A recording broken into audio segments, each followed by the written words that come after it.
Olá, no programa de hoje, a instabilidade democrática no Brasil. A trajetória histórica do país marcada por impulsos autoritários, os avanços institucionais construídos ao longo de décadas, as ameaças que ressurgiram nas últimas eleições e os valores em disputa por forças internas e externas. Eu converso com o professor da UFMG e pós-doutor em ciência política, Leonardo Avritzer. Ele é autor do livro O Golpe Bateu na Trave, Democracia, Ordem e Desordem no Brasil, em lançamento pela Autêntica Editora. Bem-vindo, professor Leonardo, um prazer recebê-lo no Mundo Político. Para mim também é um prazer estar aqui, obrigado. Professor Leonardo, uma das premissas da sua obra é demonstrar que a tentativa de golpe de 2022 não foi um ato isolado, mas o desfecho de um longo processo de corrosão institucional. Quais foram os elementos conjunturais mais marcantes nessa progressiva erosão democrática intensificada no Brasil nos últimos anos? Olha, a gente teve no Brasil um conjunto de fenômenos ou de fatos, né, que apontam na direção de uma regressão democrática, né? A gente poderia começar com as manifestações de junho de 2013, que em si, né, manifestações públicas não significa que uma democracia esteja fragilizada, mas a maneira como rapidamente, vamos dizer, a crítica às instituições democráticas se tornaram centro, sim, foi problemática, como depois da eleição de 2014, com o reconhecimento, na melhor das hipóteses, parcial do resultado eleitoral, e depois nós temos o impeachment com bases legais muito frágeis também. Mais uma vez, o impeachment não necessariamente ele é um problema na democracia, pelo contrário, o impeachment é um instrumento, né, que a democracia tem de retirar, vamos dizer, pessoas que cometeram crimes graves. O problema é que ali nunca ficou realmente comprovada a gravidade dos crimes da ex-presidente, e depois nós temos a Operação Lava Jato e a eleição de Jair Bolsonaro. Quando Jair Bolsonaro é eleito, aí de fato a crise muda de patamar. Por quê? Porque Jair Bolsonaro é o primeiro presidente depois de 1988, depois de 1985, né, que não reconhece a Constituição de 1988, a tradição democrática dela, como um projeto político para o país, e não reconhece o período entre 64 e 85 como um período autoritário. Pelo contrário, ele fala em revolução democrática, alguma coisa assim, né? Então, aí a crise muda de patamar até chegarmos à tentativa de golpe de Estado em 2022. Esse episódio de 2022, na avaliação do senhor, ele é muito peculiar em comparação com outras intentonas na história do país? Olha, 2022 pode ser visto de duas maneiras. Pode ser comparado com dois tipos de fenômenos. Com a própria história do Brasil ou com a história de um conjunto de líderes autocráticos que implantaram um processo de regressão democrática nos seus países. Comparado com a história brasileira, 2022 foi uma tentativa de realizar mais uma quartelada na tradição que vem de 37, que vem até mesmo da derrubada de Vargas, que foi feita também militarmente, as duas revoltas militares do governo Juscelino Kubitschek, está nessa tradição, né? Pensado internacionalmente, claro que o Jair Bolsonaro também era um líder autocrático no mesmo estilo do Orbán na Hungria, do Erdogan na Turquia, ou do próprio Donald Trump no seu primeiro mandato. Mas aí nós temos uma diferença, né? Que os atos de regressão democrática na Hungria, ou nos Estados Unidos, ou até mesmo na Turquia, eles têm muito pouca participação militar. E em 2022, a gente tem esse centro. O Bolsonaro ele faz uma minuta do golpe e submete aos comandantes das três forças, né? Então, o 2022 está muito mais na tradição brasileira, de intervenção militar na política do que na tradição de regressão democrática que a gente vê, que é um processo que ocorre hoje globalmente. A analogia futebolística, né, escolhida aí para o título da obra é uma alusão ao grau do risco que o país correu. Nós ficamos mesmo, professor Leonardo, por um triz de uma nova ruptura? Eu escolhi esse título, O Golpe Bateu na Trave. Tem diferentes analogias. A própria capa é uma mistura entre a bandeira do Brasil e um campo de futebol, né? Se o leitor puder aí ver, né? Por que essa analogia? Por um conjunto de motivos, né? Para mostrar que a gente esteve muito próximo, né? Então, é uma tentativa de mostrar para uma população que entende muito de futebol, né? A população brasileira é, de fato, bastante formada nessa área, que estivemos muito perto. Por outro lado, nós temos duas coisas. O gol bateu na trave, e aí? Ele poderia ter ido para fora, né? A bola poderia ter ido para fora, mas a minha impressão é que a bola voltou no jogo e o jogo continuou sendo jogado, né? Hoje nós tivemos novos episódios. O livro trata desses episódios, né? No seu último capítulo, ele trata do julgamento do ex-presidente Bolsonaro, das outras 7 pessoas do núcleo golpista, né? A grande maioria delas militares, mas o fato de que a pesquisa da Datafolha, que saiu hoje, no dia 9 de dezembro.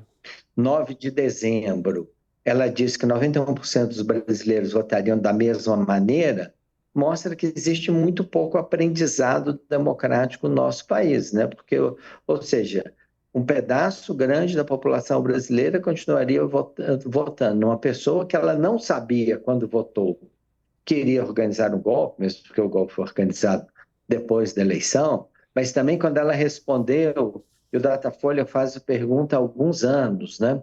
Ela respondeu em 2023 que votaria da mesma maneira. Não era muito claro o que era a minuta do golpe e as diferentes ações golpistas, tudo isso ficou mais claro quando a Procuradoria-Geral da República submeteu, né, a peça pedindo a punição desse núcleo golpista. Ainda assim, hoje, sabendo de tudo, 91% dos brasileiros votariam exatamente da mesma maneira. No contra-ataque das instituições brasileiras, professor Leonardo, o que acabou sendo mais fundamental para que a nossa democracia continuasse de pé? Então, a gente discute no livro diversas questões, né? Alguns cientistas políticos dizem que a democracia brasileira salvou porque as instituições eram fortes e principalmente porque o Centrão não apoiou as tentativas bolsonaristas de radicalização. O livro critica essa tese. E o livro critica essa tese a partir dos seguintes argumentos. É verdade que houve ali alguma tentativa de moderação dos instintos ou dos impulsos golpistas do ex-presidente Bolsonaro. Houve alguma moderação por parte do Centrão? Quais são as evidências que a gente tem disso? O ex-presidente da Câmara, Arthur Lira, e o ex-presidente do Senado, Rodrigo Pacheco, eles reconheceram o resultado eleitoral quase que imediatamente, né?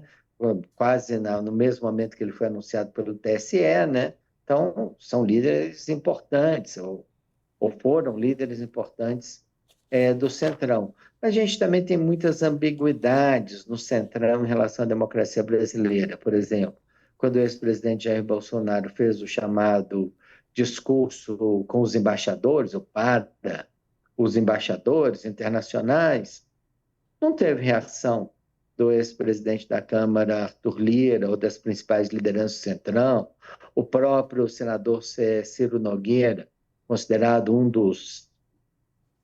das principais lideranças do Centrão, estava ali presente, né? Então a gente vê que o Centrão, até por por esse elemento dele, ele é, na verdade, uma estrutura, vamos dizer, rentista, né? De utilizar o sistema político para extrair rendas do Estado brasileiro, né? Por todas as características, não pode ser que a democracia brasileira tenha sido unicamente defendida pelo Centrão. Então, o livro examina outras hipóteses. Ele examina a hipótese do papel do STF e do próprio papel da oposição. Alguns cientistas políticos dizem que a oposição não conseguiu, ela era fraca no Congresso, quase não conseguiu derrotar nenhum das iniciativas do Jair Bolsonaro. Bom, mas o Jair Bolsonaro, o bolsonarismo foi derrotado eleitoralmente pela oposição durante a eleição de 2022. Então, sim, foi fundamental ter uma oposição ao bolsonarismo e ela, sim, desempenhou um papel fundamental. Eu também analiso o papel do Supremo Tribunal Federal e discuto o papel do Supremo Tribunal Federal em relação à natureza do golpe. O que eu digo no livro é que os golpes são mudanças súbitas da ordem político-legal. É assim que eu analiso o golpe de Estado, ou seja, o golpe de Estado ele muda a norma que organiza a institucionalidade política, as eleições, ou mesmo o Estado de Direito, né, em algumas horas. Ou num dia existe uma ordem político-legal, no outro dia existe uma outra ordem político-legal. O que eu tento mostrar no livro? Que o Poder Judiciário também opera nessa mesma lógica. Ele tem a capacidade de reagir na mesma velocidade daqueles que querem romper com a institucionalidade democrática. Então, eu analiso eventos como o dia da eleição, do segundo turno da eleição, onde teve aquela operação da Polícia Rodoviária Federal em alguns estados da região Nordeste, mas mesmo aqui no norte de Minas, e tento mostrar o seguinte: deter aquilo ali só poderia ter sido feito pelo Poder Judiciário e assim aconteceu. Então, essa é a minha teoria. A democracia brasileira foi salva, ou o golpe foi detido por múltiplos atores jogando ou atuando em diferentes arenas. Ainda sobre esse papel do judiciário, a condenação e a prisão de Bolsonaro e dos generais envolvidos nos planos golpistas pode, a seu ver, em alguma medida, desencorajar novas aventuras? Sem dúvida, né? Ou seja, um dos grandes problemas do Brasil é que nós, apesar de termos tido diferentes tentativas de golpe, né? Poucas foram punidas. Os golpistas dos anos 50, que organizaram as rebeliões contra o ex-presidente Juscelino Kubitschek, eles foram presos, mas depois foram anistiados. Alguns deles participaram do golpe de 64, né? Então, não tivemos justiça de transição no Brasil, como tivemos na Argentina, por exemplo, né? Com julgamento das violações de direitos humanos pelas lideranças militares durante o regime militar na Argentina. Não tivemos mesmo algumas punições mais tardias de ações militares, como, por exemplo, aconteceu no Chile, a partir da prisão do ex-general Pinochet em Londres, né? Então, o Brasil, na verdade, ele não tem uma tradição de punição de atos golpistas, né, por militares ou por civis. Claro que não são só os militares que cometem atos contra a democracia, e também não são todos os militares que cometem atos contra a democracia, são alguns. Mas nós não temos a tradição de punir esses atos ou fortes violações de direitos humanos, né?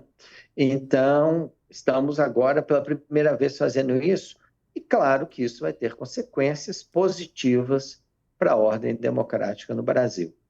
Outro aspecto da obra do senhor são resgates históricos que remontam ao início do século XX, ainda sobre a construção de identidades e de uma visão de país. Porque, para entender o Brasil de hoje, professor Leonardo, é essencial olhar para esse Brasil do passado já longínquo. Então, o Brasil é um país que ele não tem uma longa tradição democrática, né? Na melhor das hipóteses, a gente tem uma tradição de um projeto democrático que tem seu início aí na Semana de Arte Moderna de 1922.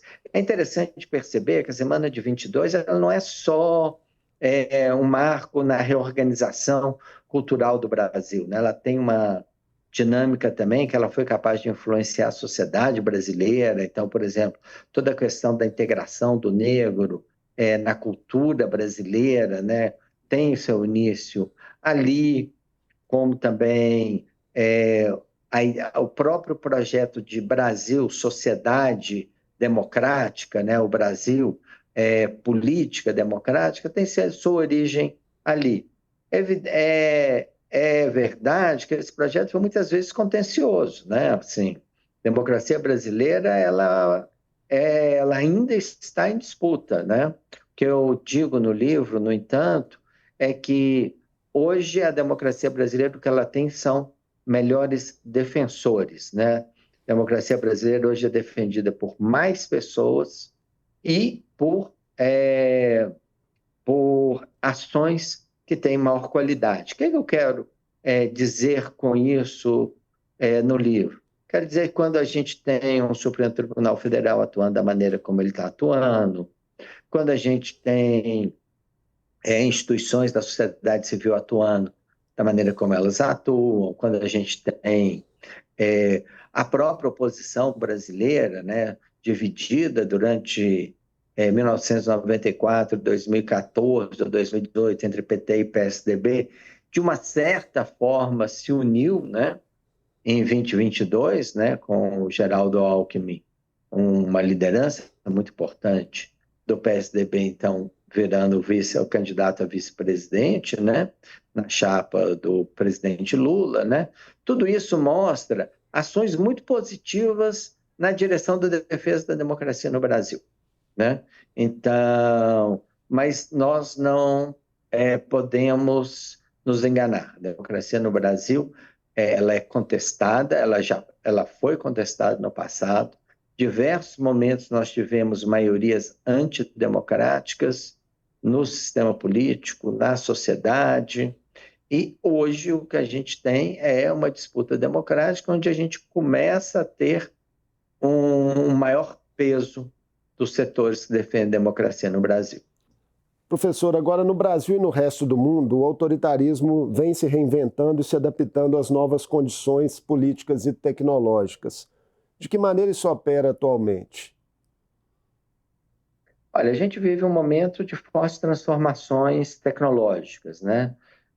Transformações que mudaram a maneira como se realiza o trabalho, mas mudaram principalmente a maneira como as pessoas se comunicam, né? A democracia ela é estruturalmente dependente de formas de comunicação, né? A democracia começou, né, os primeiros impulsos democráticos na Europa, em países como a Inglaterra, a França, por exemplo, começaram quando surgiu a imprensa, quando surgiu as primeiras discussões no parlamento, influenciadas pela própria imprensa, né? E hoje nós vivemos uma mudança tecnológica talvez a mais radical, né? Desde esse período da invenção da imprensa no final do século XVII e começo do século XVIII. O que transformou na democracia? Transformou-se principalmente as redes sociais trazem consigo a polarização, as redes sociais trazem consigo a possibilidade de um conjunto de pessoas que não participavam do debate público participarem desse debate público de forma não mais marginal, mas como emissores de informação, ou muitas vezes também como emissores de desinformação, e claro que tudo isso afeta a democracia. O que a gente vê hoje é que existe uma insatisfação com o funcionamento das instituições democráticas, vamos dizer, no mundo inteiro. Então, a gente vê isso, por exemplo, num país como a França, praticamente não tem nenhum primeiro-ministro que tenha sobrevivido mais que 6 meses no último ano e meio, a volta da extrema-direita na Alemanha, a ascensão do presidente Trump, de um grupo muito forte ligado a ele, com poucos valores democráticos, né, que inclusive desrespeitando abertamente decisões do Poder Judiciário nos Estados Unidos, a gente vê esse fenômeno no Brasil também. Esse fenômeno no Brasil ele acaba associado à ascensão do ex-presidente Jair Bolsonaro, né? O Bolsonaro sempre teve uma estrutura de redes sociais muito superior a todos os outros políticos, né? Então, a estrutura dele permite que ele defenda ideias que eram, vamos dizer, marginais até alguns anos atrás no sistema político brasileiro, ou ataque muito fortemente determinadas características do sistema político brasileiro, como, por exemplo, ele atacou as urnas eletrônicas em 2022, ou mesmo como ele atacou o Supremo Tribunal Federal em 2021, né? Então, nós temos, vamos dizer, nós estamos vivendo um momento de autocratização. O que é um momento de autocratização? É um momento no qual ideias não democráticas ou ideias que reforçam uma ideia de uma liderança individual, frequentemente atuando contra o Estado de Direito, tornaram-se fortes em quase todos os lugares do mundo. E claro que isso é um problema para a democracia. Mirando o futuro, nossas instituições, né, têm quais desafios aí para dirimir riscos, né, e fortalecer a democracia no Brasil? Olha, a gente vive um momento de forte rearranjo institucional no Brasil, né? Então, nós, historicamente, o Brasil é um país no qual o poder mais forte sempre foi o poder executivo. É ele que toma as grandes iniciativas modernizadoras de reorganização da sociedade brasileira, mas mesmo depois da Constituição de 1988, ele propôs um conjunto grande de emendas constitucionais, de projetos de iniciativa de lei que frequentemente eram aprovados naquilo que a gente, até alguns anos atrás, chamava de presidencialismo de coalizão. Desde 1988, nós temos um rearranjo na estrutura de poder com as novas funções que a Constituição de 1988 deu ao Poder Judiciário, né, onde ele tem a possibilidade da declaração de inconstitucionalidade, ele é a última instância recursiva e é também o fórum especial para julgamento dos políticos, né? Então, isso tornou o Poder Judiciário muito forte. E a partir de 2015, especialmente a partir do momento em que as emendas orçamentárias se tornarem positivas, através das ações do ex-presidente da Câmara, Eduardo Cunha, nós temos também um fortalecimento do poder legislativo. Qual o nosso maior desafio hoje no Brasil? Nós temos 3 poderes com prerrogativas muito fortes. Então, nós temos poderes fortes, mas nós não temos equilíbrio de poderes no Brasil. Assim que a gente pode entender o conflito entre Davi Alcolumbre e o presidente Lula em torno da indicação do Jorge Messias, né? O presidente não estava fazendo nada mais do que exercitar as suas prerrogativas constitucionais. É também assim que a gente pode entender o conflito atual, né, extremamente grave, entre o presidente do Senado e o decano do STF, ministro Gilmar Mendes, depois da revisão da lei do impeachment. Nenhum desses conflitos é bom para a democracia, né? Porque a democracia é aquele regime no qual o que existe não são poderes fortes disputando quem é mais forte, mas o que existe é equilíbrio de poderes. Então, temos esses desafios no Brasil, né? Claro que a democracia brasileira avançou muito, claro que a defesa que o STF fez da democracia brasileira é fundamental, mas é importante que os poderes se entendam melhor daqui para frente para que a democracia brasileira siga avançando. Vamos ficar atentos aos próximos capítulos. Muitíssimo obrigado por essa conversa conosco no Mundo Político, professor Leonardo, e sucesso na continuidade da divulgação do seu livro.